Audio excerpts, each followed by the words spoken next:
Nga Gjergj Zefi.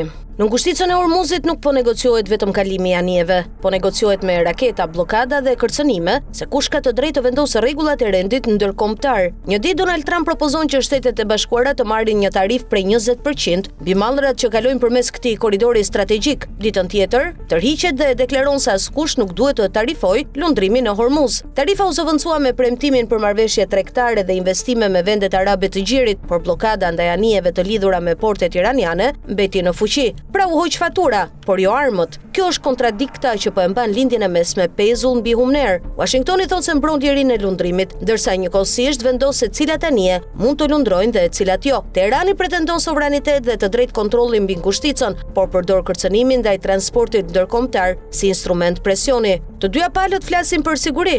Në praktik, të dyja po e përdorin pasigurinë si armë. Tërheqja e Trump nga tarifa nuk ishte një kthes drejt paqes, ishte vetëm korrigjimi i një ideje që rrezikonte ta kthente SBA-n nga garantuese e lundrimit të lirë në administratore të një pike doganore ushtarake. Edhe organizata ndërkombëtare detare e kundërshtoi vendosjen e tarifave për kalimin në ngushticat e përdorura për lundrim ndërkombëtar. Problemi nuk ishte vetëm ekonomik. Pranimi i një tarife amerikane do t'i jepte Iranit argumentin perfekt. Nëse Washingtoni mund të kërkojë pagesë për mbrojtjen e Hormuzit, përse Teherani nuk mund të kërkojë pagesë për sovranitetin e tij. Kështu, një ide e hedhur si mekanizëm financiar mund të kishte legjitimuar pikërisht pretendimin iranian që SBA kërkon hegemoni financiare, por ndërsa tarifa u braktis, lufta vazhdoi. Sot më 15 korrik, Komanda e Qendrore Amerikane njoftoi përfundimin e një vale të re sulmesh ndaj Iranit, ndërsa mediat iraniane raportuan shpërthime në qytetet jugore dhe në ishujt pranë Bregdetit. Në të njëjtën kohë, u raportuan përplasje mes forcave amerikane dhe iraniane në ngushticën e Hormuzit. Trump deklaroi se sulmet do të vazhdojnë derisa ai vetë vendosë janë të mjaftueshme, duke përmendur ura,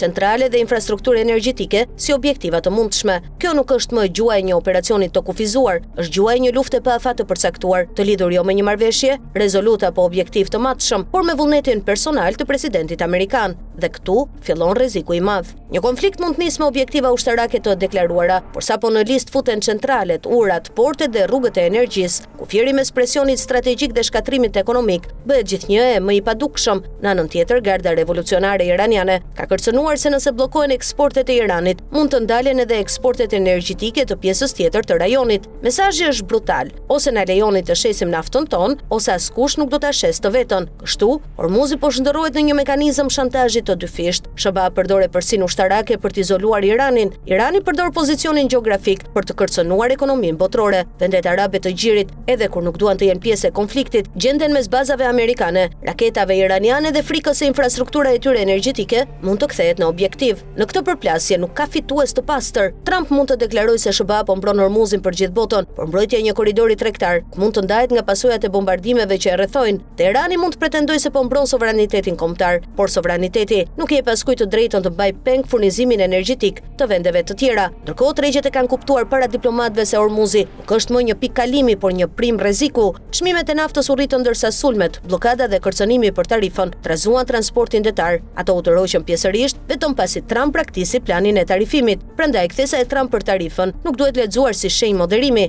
Është një lëvizje taktike brenda një strategjie që mbetet thellësisht ushtarake. As deklaratat e Iranit për rezistencë nuk janë diplomaci. Janë paralajmërime se Teherani është i gatshëm ta zgjerojë koston e konfliktit përtej kufive të tij. Paqja nuk ndërtohet duke vendosur tarifa sot dhe duke kërcënuar centralet nesër, nuk ndërtohet as duke minuar lundrimin, sulmuar anijet apo kërcënuar se do të ndalet energjia e një rajoni të tërë. Paqja kërkon një marrëveshje ku as SBA të mos e trajtojë Hormuzin si pronë strategjike dhe as Irani si pronë kombëtare. Kushtica duhet mbetet ajo që është, sipas funksionit të saj ndërkombëtar, një korridor i hapur, jo një ark pagese, një rrugë tregtare, jo një kufi lufte, por për momentin të dyja palët po kërkojnë kontroll, jo kompromis. Trump hoqi dorë nga tarifa, por jo nga blokada. Irani flet për sovranitet, por kërcënon lundrimin. Bombardimet vazhdojnë, raketat përgjigjen dhe diplomacia endet pas avionëve luftarak, duke u përpjekur të shuajë një zjarr që politika vazhdon ta ushqejë. Në Hormuz nuk ka paqe.